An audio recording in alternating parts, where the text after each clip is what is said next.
This is Matisse's The Chair with the Peaches, 1918. Succulent peaches and a red IKEA pin-top. Coincidence? Who's to say? The pin-top, not just affordable. Affordable masterpieces by IKEA. This is Paul Cézanne's ginger jar, circa 1895. Apples, peaches, and a Hildegard tea cloth?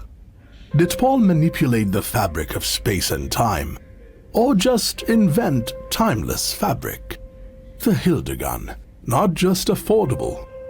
Affordable masterpieces by IKEA.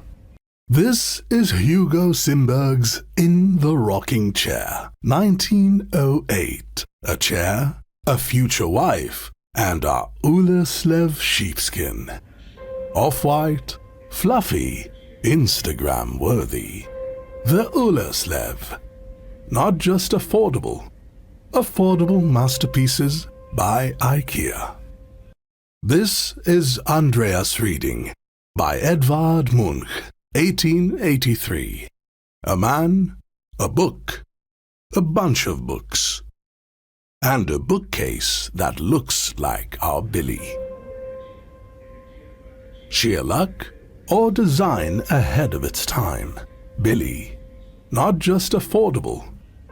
Affordable masterpieces by IKEA.